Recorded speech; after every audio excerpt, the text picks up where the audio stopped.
Aturan Pilpres 2 putaran di Indonesia.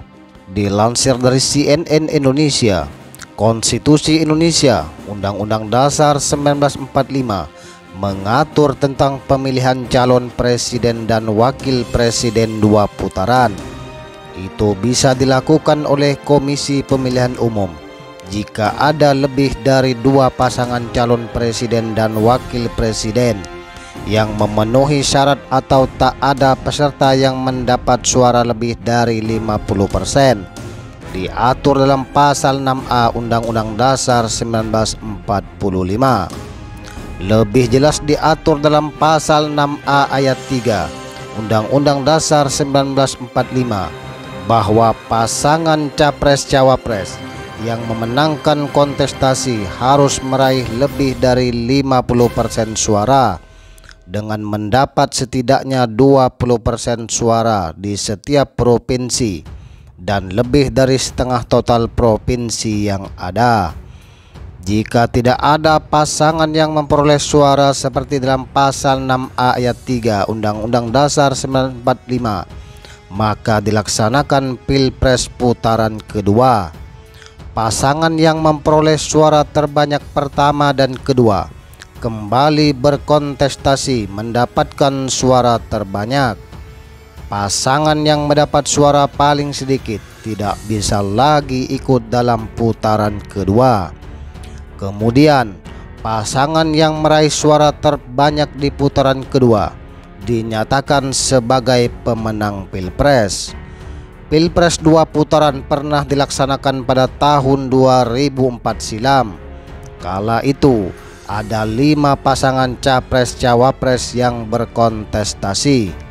Mereka bersaing merebut suara antara lain Wiranto Solahuddin Wahid, Susilo Bambang Yudhoyono Yusuf Kala, Megawati Soekarno Putri Hasyim Muzadi, Amin Rais Siswono Yudhohusodo, dan Hamzahas Agung Gumelar. Pasangan SBY Yusuf Kala dan Megawati Hasyim Muzadi lanjut ke putaran kedua selaku peraih suara terbanyak. Di putaran kedua, SBY Yusuf Kala dinyatakan sebagai pemenang. Berbeda halnya ketika Pilpres 2009 dihelat. Meski ada 3 pasangan calon, namun Pilpres 2009 digelar hanya 1 putaran karena ada paslon yang langsung mendapat suara dalam jumlah besar. Kala itu KPU menetapkan perolehan suara SBY Budiono sebesar 60,80%, mengalahkan Megawati Prabowo Subianto 26,79% dan Yusuf Kala Wiranto 12,41%. Baik sobat PC sekalian, demikianlah berita yang saya kutip dari CNN Indonesia yang berjudul Aturan Pilpres 2 putaran di Indonesia. Nah, aturan Pilpres di Indonesia diatur dalam pasal 6A khususnya ayat 3 dalam Undang-Undang Dasar 1945, yang mana jika terjadi lebih dari 2 pasangan calon dan setiap calon atau masing-masing calon meraih suara di bawah 50%, maka pasangan terbanyak pertama dan kedua berhak melenggang di putaran kedua Pilpres selanjutnya.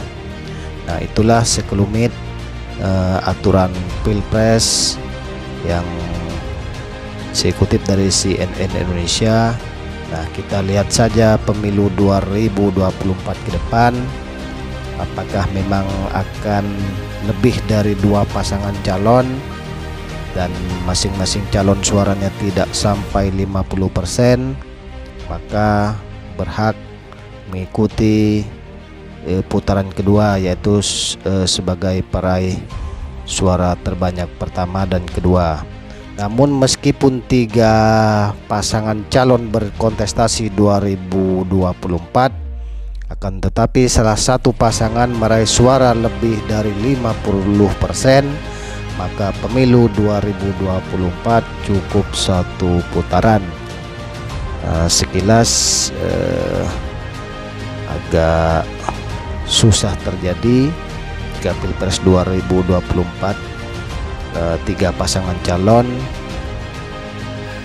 salah satunya yang akan meraih 50%, itu kayaknya sulit, bakal ada 2 putaran. Tapi kita tidak tahu ke depannya seperti apa. Bisa saja 1 putaran jika salah satu pasangannya mendapat suara lebih dari 50%. Namun yang jelas kita akan tunggu Pilpres 2024 insya Allah yang akan diselenggarakan pada 14 Februari mendatang, yaitu 14 Februari 2024. Baik sobat PC sekalian, demikianlah berita yang bisa saya sampaikan. Kurang dan lebihnya saya mohon maaf. Terima kasih. Jangan lupa like, comment, and subscribe. Wassalamualaikum warahmatullahi wabarakatuh.